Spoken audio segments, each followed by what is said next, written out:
At my little girl's first birthday party, my mother, without any apparent malice, dropped the $1,000 cake on the floor and sighed theatrically, muttering that my sister's older children deserved the celebration so much more.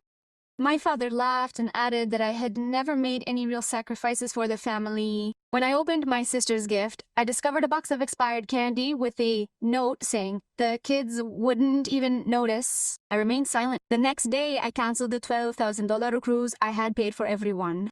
I sold the car I had co-signed for my sister and froze the family bank accounts that I managed. My mother sent me a hysterical text message that same night stating that the cruise tickets had gone missing. All I replied was, maybe the favorite daughter can buy new ones. When everyone else had left, I was left to pick up the cake from the floor at the rodi. My husband asked if I was okay. I didn't know what to say to her. It wasn't the cake that hurt, it was everything else. Years of contempt wrapped in fake hugs, jokes, disguised as jibes, endless comparisons to my sister, the untouchable one, the one who never fails. I barely slept a few hours, woke up before sunrise and turned on my laptop.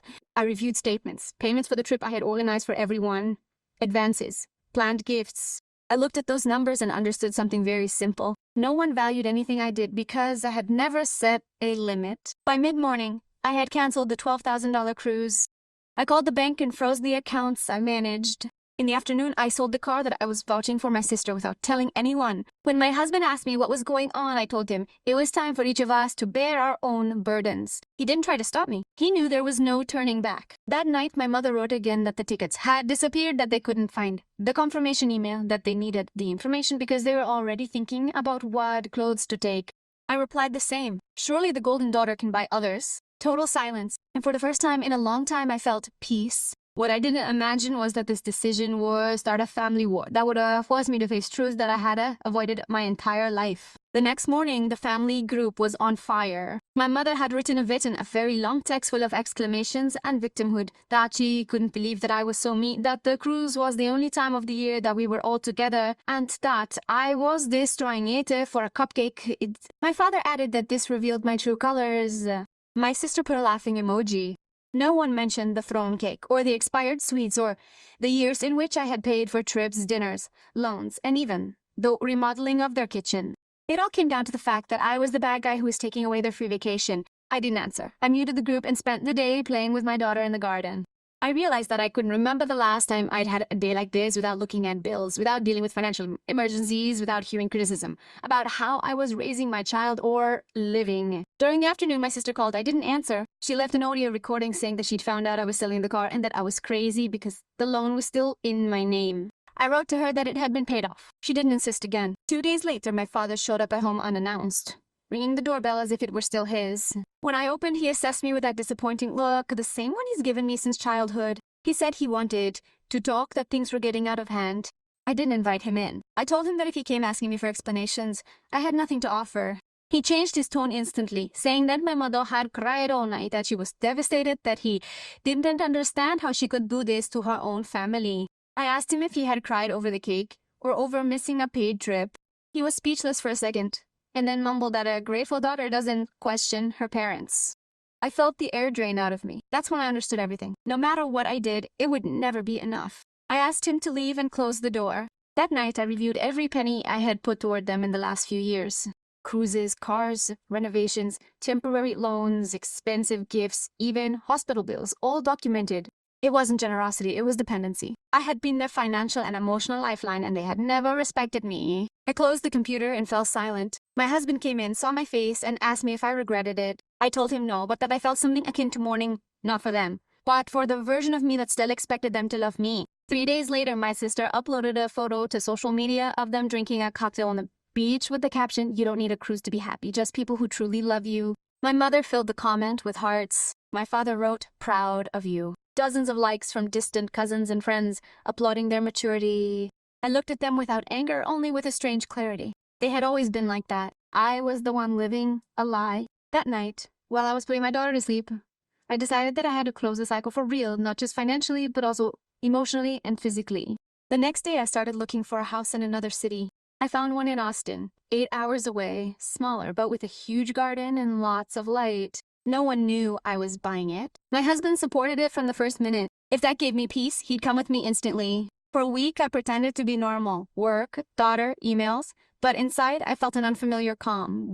It wasn't joy, it was rest. The day I signed for the purchase, my mother called in a honeyed, rehearsed voice, saying she missed the girl, that it wasn't worth fighting over silly things, that everyone had forgotten about the cake incident and wanted to reclaim family unity. I listened in silence. There was a time when that call would have melted me. This time I just said I was busy and hung up. That night, my sister wrote asking if I still had the paperwork for the car because the buyer was bothering her.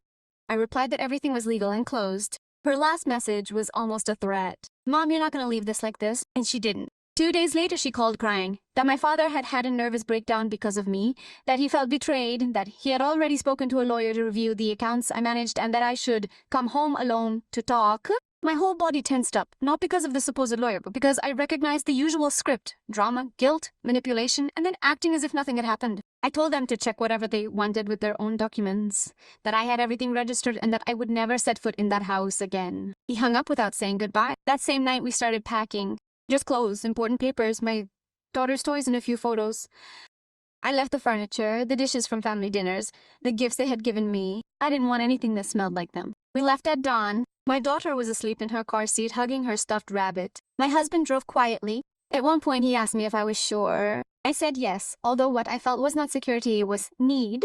When we arrived at the new house, everything was empty and without history, but also without reproaches, without demands, without that tension that accompanied me at every meeting. Silence for the first time. Silence was mine. The first few days, my mother sent almost daily messages, some sweet, others angry, telling me that they were waiting for us, that my father wouldn't sleep, that she couldn't believe I had abandoned them, that she was ungrateful, that my sister was suffering. I ignored them all until one message got stuck halfway on my screen and the rest never arrived. One afternoon, an unexpected message appeared. "Your sister is hospitalized." I was completely captivated by my phone for a very long minute. My pulse suddenly accelerated. I hesitated. I didn't trust them, but I couldn't pretend nothing had happened either. I called. My mother answered with a broken voice, although something in her intonation sounded rehearsed. She told me that my sister had collapsed due to family pressure, that if I had even a shred of heart left in me, I would go see her. I hung up without saying a word. I sank to the floor with the phone still in my hand, caught between remorse and distrust. I didn't know if it was true, but I was sure that if it did, the cycle would start over again, and I wasn't willing to repeat that cycle. I didn't sleep a wink that night. I watched my daughter breathe, thinking about how easy it is to transmit hurts without realizing it. I promised myself that she would never grow up believing that she deserved love by dint of giving up on herself. The next day, I blocked my parents' and sister's numbers. It was the first time I chose calm over feelings of indebtedness.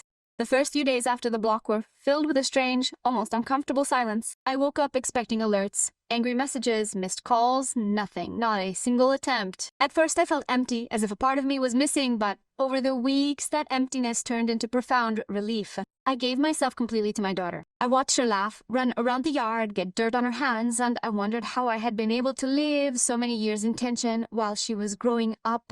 It was like learning to breathe again. My husband and I began to talk for real. We were planning small things, a quiet dinner, a weekend getaway, days without stress, until one afternoon an email arrived from an unknown sender. Subject: "You should know this." Inside a single sentence and a file: "Your family is still the same." I hesitated before opening it. It was a screenshot of a Facebook post from my mother, an old photo of me from my daughter's last birthday, accompanied by a long text in which she said that her youngest daughter had left for no reason, that the whole family suffered from her absence, and that sometimes the children you help the most are the ones who hurt you the most. The comments were overflowing with pity for them. People I didn't even know diagnosed that I must have psychological problems, that no mother deserved that. My father added, "We did everything for her, but money changes people." I read it twice. I didn't feel angry. I felt exhaustion. It was exactly what I expected. They would never acknowledge their part. They just needed to continue being the martyrs. The email came from a generic account, but I recognized the style. It was my cousin, the only one who had ever spoken to me sincerely. I replied with a simple, "Thanks for letting me know." For weeks, I ignored the post.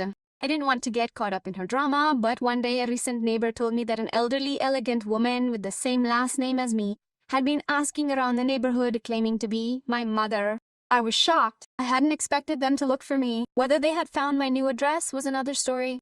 No one in the family knew where I lived. The neighbor claimed that she hadn't given her any details, but that the woman seemed desperate. That night I checked everything: social media, emails, accounts. I didn't find any obvious leaks until I remembered the toy order I had placed a month earlier with the address saved in an online store linked to the shared family account, which I hadn't completely deleted yet. There was the hole. My mother had used it. The next day, an unknown car pulled up in front of the house. No one got out. It stayed there for a few minutes and then left. I didn't want to look too much, but my heart was beating fast. I asked my husband to check the cameras. The recording clearly showed my father behind the wheel, staring at the facade without moving.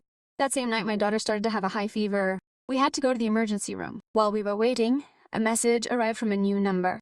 You see what happens when you distance yourself from your family. My breath caught. My husband took my phone away from me and begged me not to answer. It could be a coincidence, but the tone was unmistakable. The same phrase they used when they wanted to break me. Luckily, my daughter's condition wasn't serious, but as I held her asleep in my arms, I felt an old fear return. Not so much for them, but for the possibility that they would manage to entangle us in their web again. When I got home, I made the final decision. I cut every possible ties, changed my email, phone number, deleted shared accounts, and hired a service to erase my information from public records. I thought that was the end of it. A week later, a letter arrived with no return address. Inside, just a printed photograph. My daughter playing in the garden, taken from a distance. Those clothes were what she'd worn 2 days before.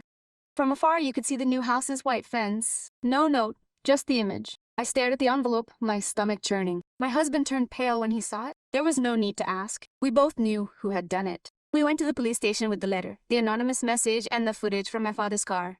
They filed a complaint, but warned that without an explicit threat, they couldn't do much. They recommended more cameras and no contact. On the way back, my husband squeezed my hand and said that if I wanted to move again, I would do it without thinking twice. I shook my head. Running away again would be giving them even more power. I wasn't going to let them continue to control my life, even from a distance. I barely slept that night. Every noise put me on alert. I got up several times to check the locks and cameras. At dawn, I found myself sitting by the window, looking at the empty garden. I remembered how many times I had justified their actions by thinking, that's what happens in a family. They don't do it without bad intentions. I couldn't fool myself anymore. They were people capable of humiliating, manipulating, and now intimidating. I decided not to say a word in return. If they were looking for a reaction, they wouldn't get it. 2 weeks went by without any news. I started to let my guard down. I went back to work. I took my daughter to her new daycare. I even invited the neighbors over for dinner. For a moment, I thought normality was possible, until my cousin wrote to me from another account. My parents and sister were organizing a family gathering at the old house and had invited half of my family, saying that I would come, that I had finally come to my senses and was ready to reconcile. I stared at the message between laughter and tears. It was so grotesque that it seemed like a joke, but it wasn't. It was their way of keeping their narrative of being a repentant prodigal daughter alive. I asked my cousin not to answer anything and not to mention me again. She warned me, they will continue until they were seen as the good guys. He was right. A few days later, an email arrived from my father's lawyer's office. They were demanding documentation from the years I managed the family accounts due to possible accounting errors at Roman Palladino. They were accusing me without daring to say so. My husband found me trembling with my laptop open. Not after. He reeled right in the... Not from fear of losing something material.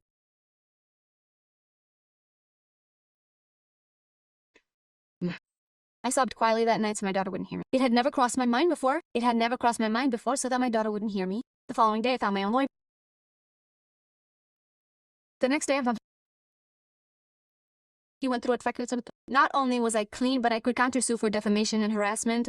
I remained silent. It had never crossed my mind before. The thought of fighting back came to mind. I had always limited myself to protecting myself, but the word harassment clicked. It wasn't a difficult family, it was a system of abuse. I decided to move forward. We filed a formal complaint, not out of resentment, but to set a definitive boundary. The first one I had dared to impose in my entire existence. That same afternoon, a message arrived from a number I didn't recognize. You have no idea what you just caused. I read it without rushing, then I deleted it. That night, for the first time in many weeks, I slept without getting up to check the cameras.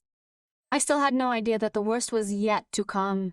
2 weeks after filing the complaint, the silence became disturbing, too impeccable. Not a single message, not a single call, not the slightest signal. My lawyer assumed that they had received the notification and preferred to remain quiet so as not to aggravate their situation, but I knew them well. In my family, silence was never synonymous with peace. It always hid a tactic. Picking my daughter from kindergarten that Friday, something caught my eye, made my blood run cold. There was a gray car with tinted windows in the parking lot. It looked familiar, although I didn't understand why until I saw it drive away. It was identical. Same tones. I stood still for a few seconds. The vehicle started. I didn't say anything. I didn't want to alarm my husband, but that night my heart was beating wildly. I woke up every hour to look out the window. Nothing, everything was calm. The next day, the lawyer's phone rang. One of the accounting documents my father had provided as evidence had been doctored. They had falsified a transfer to make it look like I had diverted family money to my private account. The bank certified that this transaction never happened. They wanted to invent a crime against me. The news left me shaking. It was no longer just psychological pressure. It was a legal ambush. The lawyer insisted, not a word to them, under the no concept. Anything you say can come back to haunt you. That night, my husband hugged me tightly and declared that the time had come to truly protect ourselves, not by running away, but by building an impenetrable wall. We began documenting absolutely everything: calls, emails, messages, even the envelopes that arrived in the mail. We installed a new fence with thermal cameras. I felt absurd, but every measure seemed essential.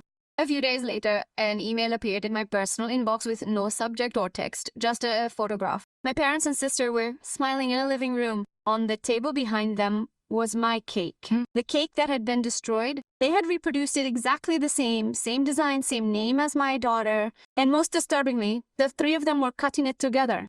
My stomach nodded. It was a blatant provocation, an unmistakable message. We can still play this game. I showed the image to the lawyer. He would include it in the file, although it probably wouldn't be enough for a restraining order.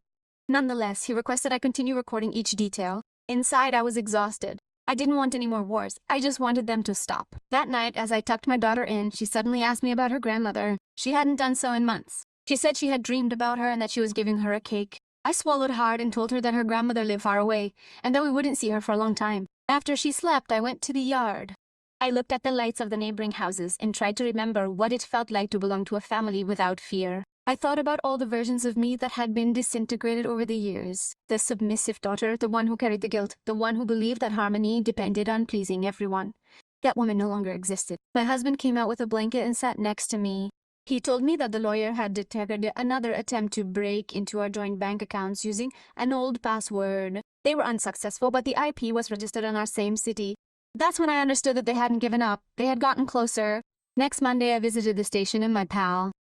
This time, the officer listened to me with real attention. Upon seeing the photo of the cake and the attempts to gain access, he reported that there was now enough material to open an investigation for persistent harassment. He asked for my patience. The process would be slow, but it was already underway. I left the place with a mixture of relief and extreme exhaustion. I felt like I hadn't taken a deep breath in years. That night, as I was preparing dinner, a sharp knock resounded at the front door. When I looked inside, I found a cardboard box with no return address, only my name written in black marker. I hesitated for a moment. I wanted to ignore it, but curiosity won. P1. I opened it carefully. Inside was a single object, an old photo album, the same one that had disappeared years ago from my parents' house. When I looked through it, I saw that almost all the pages had been torn out. Only a few remained, and in one of them I appeared at age 17, smiling, next to my mother. In the corner was written in red ink, "Blood never washes away." That sentence left me petrified. It wasn't just a threat. It was the same old refrain when I tried to distance myself. Family is family, whether you like it or not. I called my husband. He came running when he saw my expression. I couldn't utter a word. I just showed him the album. He looked through it in silence. They had deleted all the important photos. My graduations, the birth of my daughter, old birthdays. They only kept the ones in which I appeared with them, as if they wanted to erase any trace of life that didn't belong to them. We put the album in an airtight bag and took it straight to the police. This time they acted without hesitation, took fingerprints, issued a temporary protection order, and sent patrols to watch the house at night. But the damage was done. I was still on edge all the time. Any shadow or noise would startle me. My daughter asked why there were so many police officers, and I replied that they were guarding the street. I didn't know how to explain to her that in reality, they were protecting us from their own blood. One afternoon, while I was working from home, I received an email from a certain Emma Johnson. When I opened it, I immediately recognized my sister behind the alias. It said, "Mom's not gonna put up with this. She neither eats nor sleeps, it's all you. If you have any heart left, come see her before it's too late." For a second, I felt the old stab of guilt. That sticky feeling that always drove me to fix what I hadn't broken. But I reread the message and something inside me snapped. Not an apology, not a hint of responsibility, just manipulation disguised as tragedy, the same old script. I didn't respond. I forwarded it to the lawyer. His response was immediate. Not a word. This reinforced the pattern of harassment. 3 days went by with no news. I thought maybe they would calm down. But on Friday I found an envelope in the mailbox addressed to Johnson family. Inside was a handwritten letter in my mother's unmistakable handwriting. Daughter, I don't understand how you could do this to us. We always gave you everything. If you wanted to live differently, you could have done it without destroying us. Your sister is not to blame for your resentment. I just want you to come home and we can talk. No one will judge you, but if you don't, you will have to face the consequences.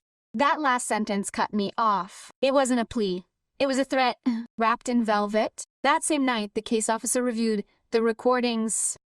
The silhouette of a woman standing behind the fence appeared clearly on the camera on the north side. She didn't come close, didn't touch anything, just watched for several minutes. Her face was indistinguishable, but the posture, the shape of her body was my mother. The officer noted the time and took the tape without comment. When she left, I stared out the window at the garden. I no longer felt afraid. I felt an immense sadness. I had longed for their love, their acceptance, and now I could only identify them by their shadows. My husband suggested that we leave the state for a while. We would rent somewhere far away until the investigation progressed. I accepted, not out of fear, but because I could no longer stand living in a house that I had wanted to turn into a refuge, and that had become a besieged fortress. We packed our bags with the essentials, but this time it was different. I didn't cry. My hands didn't shake. I just felt like I was finally closing something that I had never finished closing. Before leaving, I looked again at the garden. The new flowers my daughter and I had planted were still there. It hurt to leave them behind, but I knew it was necessary. On the drive, my phone vibrated. A message with no text, just a photo. The front of our empty house, with the main door standing wide open. Seeing the picture, my husband looked at me. I turned off the phone and put it on the seat. There was nothing more to say to them. We drove all night until we reached New Mexico. We rented a small furnished house on the outskirts of Santa Fe, on a quiet street where no one knew us. It was a place with no memories, no history, exactly what we needed. The first few days were strange. I felt like a fugitive. I would look through the curtains. I avoided giving my full name on orders or forms. My husband kept telling me to breathe, to trust that we had made the right decision. Right. But I couldn't shake the feeling that somehow we were still being watched. The lawyer kept sending me reports about the case. The police had located us, the origin of the letter, and packages in the area where my parents lived, although there was not enough evidence to arrest them. Sometimes distance is the best solution, she told me. She was right. Even though it hurt, my daughter got used to it right away. In a few days, she already had new classmates at the daycare. Her laughter reminded me why it was all worth it. Every time I saw her running, I repeated to myself that this was the reason for my silence, to cut the cycle short. One afternoon, while I was preparing dinner, I heard my husband talking on the phone on the terrace. I could tell he was nervous. When I hung up, he explained that someone had called his office asking if we were still living in the previous state. Although nameless, they knew his internal extension and job title precisely. It couldn't have been a coincidence. That same night, we reinforced the locks, changed passwords, and deactivated all social networks. I understood that they had found ways to track us, even though they no longer had direct contact. For a while, I tried to stand firm, but exhaustion set in to take its toll on me. There were days when I couldn't concentrate. I was overcome with guilt for having involved my husband and daughter in all of this. Other times, fury would rage inside me. Why did I have to be the one hiding when all I had wanted was to be free? One Sunday morning, as we were having breakfast, my daughter pointed to the television. The local news was interviewing a family who were talking about the pain of losing a daughter who had walked away due to money issues. My parents appeared on the screen. My parents were sitting in front of the cameras, shedding tears, telling their version of events, that I had abandoned them, that I owed them money, that I had taken their granddaughter without letting them see her. My world stopped for me. The reporter called my full name. They showed an old photo of me, taken from my old social networks. They said that the family only wanted to talk, but each sentence was a stab in the back of their neck disguised as concern. I turned off the television. My husband remained silent, his fists clenched. My daughter asked why they were saying my name. I didn't know what to say. That same day, my lawyer called me. He had seen the interview, and it was obvious that it was public pressure. He insisted that I not say anything, that I remain completely silent. But I knew that this report changed everything. Now anyone could track me down. That night I cried silently, not from grief, but from sheer exhaustion. I understood that it wasn't just my family, it was my own story that they were trying to rewrite for the world, to transform my limit into betrayal. Several days went by without me being able to sleep well. I had nightmares in which my mother would pound on the door saying that it was all my fault. One of those nights I went down to the kitchen to get water and saw the porch lights come on. I approached slowly. There was a motionless figure by the mailbox. My heart was beating so hard it hurt. I called my husband in a low voice. When he returned with a flashlight, there was no one left, just an envelope on the floor. We picked it up together. Inside was a printed sheet with a sentence centered. Run as fast as you want, but blood always finds its way. Underneath, handwritten, was the address of the cemetery where my grandparents rest. I stared at the paper, not understanding. There was no explicit threat, but the message was clear. They wanted me to come. They wanted to see me face to face one more time. My husband tore it up and told me that we wouldn't fall into their trap. But as I tried to fall asleep, I knew that the paper wasn't the end, but just another invitation. One of my family's frosty displays of affection again. But the worst was that even though reason cried out that I should not go, a part of me still longed to comprehend. I didn't sleep a wink that night. I stared at the ceiling with the image of the envelope stuck in my mind. The address of the cemetery wouldn't leave my mind. My husband was half asleep. Every time I moved, I felt him tense. He knew me too well. I knew he was considering it. The next morning, I made breakfast as if nothing had happened, but my mind was elsewhere. I felt like the note was a message, cipher, something they didn't express openly. Blood always finds its way. Was it just an attempt to scare me, or did it mean something more? In the middle of the afternoon, when my husband went out to run errands, I opened my laptop and searched for the cemetery on Google Maps. It was the same one my mother and I used to go to as children to visit our grandparents. I remembered the smell of dried flowers, the obligatory walks, the photos she demanded in front of the graves. It wasn't a place for reunions, but they never followed normal rules. I was on the verge of going, not to reconcile, but to finally close it. I felt that if I didn't, this story would haunt me forever. I kept quiet until nightfall. When my husband went to bed, I went out on the porch and breathed in the icy air. I had my phone in my hand and the address written down. I spent several minutes staring at the car in the driveway. I could get there in 3 hours, look, figure it out, and then come back, but I didn't. I went back inside and found my daughter asleep, hugging her teddy bear. I looked at her and thought, if I go, they'll win again. Because that was precisely what they were looking for me to come back, to confront them on their turf, where they could twist the story however they wanted. So I did something different. The next morning, I called my lawyer and told him about the letter. I asked him to turn it over to the police as new evidence. He said he would, but his tone was more serious. He explained to me that the detective in charge had discovered something disturbing. The cameras at our old house in Texas showed that someone had entered after we moved. There had been no break-in, just movement inside. I shuddered. I asked if they knew who it was. The figure was not clear, but in height and build it matched my sister. I didn't understand what I could be looking for. There was nothing valuable left, until I remembered the filing cabinet with documents I had left in the study, bank statements, receipts, and above all, a folder with the legal papers for the car when I was a guarantor. Documents that proved with my signature that it was they who owed me money. There was the reason. My lawyer asked me not to contact anyone and let the authorities do their job, but my mind wouldn't stop. If my sister had come in, she could have altered those papers or, worse, used them to fabricate another lie. That same afternoon, I received an anonymous email with no signature that simply said, "Stop hiding. We don't want money. We want the truth."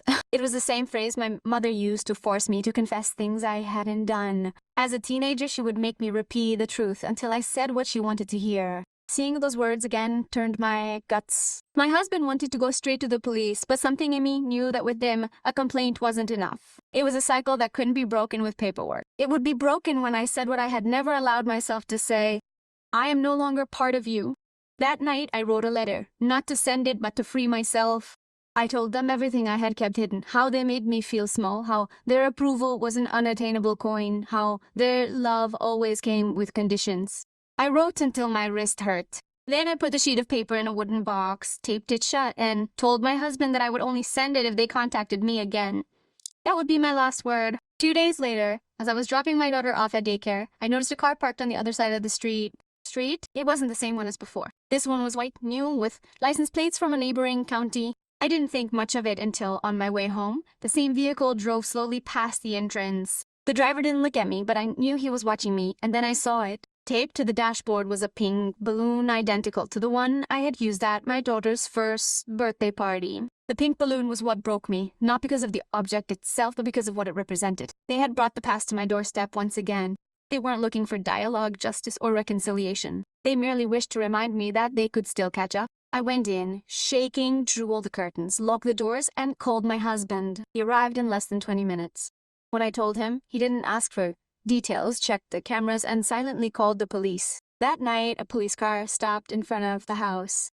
I couldn't sleep. I kept pacing, going over everything I had done to disappear, to shut down accounts, changing addresses, blocking numbers. What else was there to do? At midnight, the landline rang. Not the cell phone, the landline. No one had that number. We had only activated it for the alarm. I answered it without thinking. I heard only breathing on the other end. Then a familiar voice, almost a whisper. You don't understand, girl. This isn't about money. I hung up immediately. I stared at the phone, my hair standing on end. It was my mother. I knew it without a doubt. That cadence was identical to the one she used when she would quietly scold me before exploding in front of everyone. We called the police, but they could no longer trace the call. It came out as a hidden number. They advised us to cut off the landline, and we did, although the damage had already been done. The next morning, I went to the lawyer's office. He explained that the matter had been referred to criminal court for continued harassment. The county agents had previously visited my parents' house and served them with an official notice. My sister was gone, and no one disclosed any information about her whereabouts. When they heard, I felt two things at once: relief and panic. If no one knew where I was, I could pop up at any corner. The following days, I tried to get back to normal. I took my daughter to the park, cooked and worked from home, but all with my neck tense as if someone was watching me from afar. It wasn't madness, it was experience. I knew the script. First, absolute calm, then the hammer. One Friday, when I went to pick her up from school, the teacher left me speechless. That morning, a woman had shown up asking for my daughter. She said she was her grandmother and wanted to surprise her. I could barely speak to tell her that it was impossible and that they should never let her near me. The teacher apologized. She hadn't allowed any contact, but the woman left before they could ask for all her information. That night, I cried silently. I felt helpless. It wasn't just me anymore. Now they wanted to put my daughter on the spot. We called the police again. They promised to do more patrols near the school. The lawyer filed a new request, a warrant of total estrangement from my parents and my sister, including any attempt to get closer to the girl. When I signed those papers, I didn't feel triumph or revenge. I felt a deep, clean sadness, because no daughter imagines having to shield her daughter from her own grandparents. There were a few days of strange, almost suspicious calm, until one morning when the doorbell rang while I was making coffee. I opened it, nobody inside, just a small cardboard box on the doormat. I picked it up with a racing pulse. It was light. Inside was a photo frame. The image was me hugging my newborn daughter. On the back, a handwritten note: families don't break up, they regroup. No signature was needed. I recognized my sister's handwriting on the fly. I called the police again. They came, took the box away, noted the incident. I nodded, but deep down, I no longer believed in solutions. That night, while my husband slept, I went down to the garage, opened the box where I kept the letter I never sent. I took it out, read it one last time, and realized that I didn't need them to read it. I burned it in a metal bucket, watching the words turn to smoke. It wasn't revenge, it was the end. A silent declaration that I would no longer live hunched over by their definition of family. When the ashes cooled, I felt something forgotten: lightness. I went upstairs. I watched my daughter sleep and thought that perhaps the circle was closing. But the next day, when I opened the email, there was a new message. Subject: see you soon. Attached, a photo of the facade of our house taken that very morning. I didn't scream, I didn't cry, I just stared at the screen with bated breath. Everything was clear: the house, my husband's car, the flower pots that my daughter and I painted the week before. The angle was so close that whoever shot me had to have been standing in front of our door. I quietly called my husband and showed him the screen. He called the people in charge himself. 10 minutes later, there was already a police car on the street. They searched, asked the neighbors, but no one saw anything. I was floating outside my body, just mentally repeating the phrase in the message. See you soon. The officer verified that the email came from an account he had created. That same morning, they still couldn't geolocate me, but probably from the same state. My husband said we were leaving again, even if it was just for a few days. I didn't want to. I refused to keep running, but he was right. My daughter didn't deserve a siren's upbringing. That night, I packed my suitcase for the third time in less than a year. I didn't cry. It was pure lucid exhaustion. It wasn't a family drama anymore. It was pure harassment, and it was never going to make sense. We settled into a hotel in Albuquerque while the police set up extra cameras in the house. My husband pretended to be calm, but he jumped at every notification on his phone. When my daughter laughed out loud, he stiffened, waiting for the next interruption. One afternoon, while I was folding clothes in the hotel room, my phone vibrated. Unknown number, area code of the previous neighborhood. I hesitated and answered. Silence. Then a slow breath and my mother's voice. It's okay, daughter. She didn't sound angry. She sounded exhausted, as if she were calling from far away. Your sister is terrible. She can't sleep. She says she sees you in her nightmares, that this can't end like this. I didn't answer. She continued. If you come, I swear that no one else will bother you. We just want to close the wound.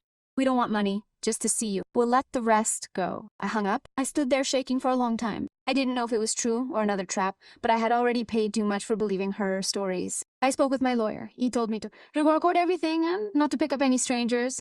He said that the judge had the restraining order almost ready, a matter of days. That night, I dreamed about them for the first time in months. We were in my childhood home, everyone smiling, toasting, until I realized no one was looking at me. I was talking and he didn't come out. sound. It was as if it no longer existed. I woke up with my chest about to explode. I tried to establish a routine at the hotel. There were days when I could breathe and days when I didn't even leave the room. I consoled myself with the thought that at least we were under cover until one morning while having breakfast, my daughter looked at me very seriously and said, "Mommy, I saw Grandma yesterday." I dropped my cup. "Where, honey?" "Out there by the tree." She told me, "We'll be back home soon." My husband and I looked at each other and ran to the parking lot recordings. Nothing, not a shadow, but my daughter wasn't making it up. The confidence in her voice was the same as when she was telling us something real. We called people. They changed hotels and reinforced measures. As I packed my clothes in my suitcases, I felt something inside me completely turn off. There was no more fear, only a gray resignation. That night, the last email arrived. Subject, "The truth is hard." Attached is a PDF. I opened it. It was my will, the real one. But at the end, they had inserted a handwritten page with my forged signature. "I leave all my assets to the Johnson family. They were always my real home." Seeing that blatant lie, something really went out of control. Not rage, not terror, just a tiredness that left me speechless for a long time. I wasn't willing to fight or try anything anymore. Let them invent whatever they wanted. I was done playing games. I closed the file, turned off my phone, and took a deep breath. For the first time, I didn't call anyone for the lawyer to handle it. I just wanted to sleep. That same week, we decided to move once and for all. Not to another nearby state, but to another life. We found a small house in Colorado, a quiet neighborhood, mountains in the background, and an air that smelled new, with no past clinging to the walls. The first few days, I felt guilty for being okay, but the guilt gradually faded. My daughter began to sleep soundly. My husband started laughing for real again. I would wake up without first looking through the cracks in the blinds. Months later, the lawyer called. Restraining order granted. False accusations dismissed. My name cleared forever. I finished the call, then went to the garden with her. The sun bathed her face as she told me nonsense and laughed that laugh that only children who don't carry dead bodies have. I thought about the years I wasted wanting to be the perfect daughter when all I needed was to be a decent mother. That was my story. Now, one where loving doesn't hurt and no one asks you to annul yourself in order to belong. One afternoon, she asked me if she would ever see her grandmother again. I told her the truth, maybe when you're older, if you want, but now our family is the three of us and that's enough for us. She hugged me tightly and said, "Then we're whole." That night, as I turned out the light, I felt something I had forgotten existed. Peace. Not the peace of forgetting, but the kind that comes when you put down on the floor what was never yours to carry. I looked out the window before going to bed. There were no suspicious cars outside, no envelopes, no figures, just a clean night, my night.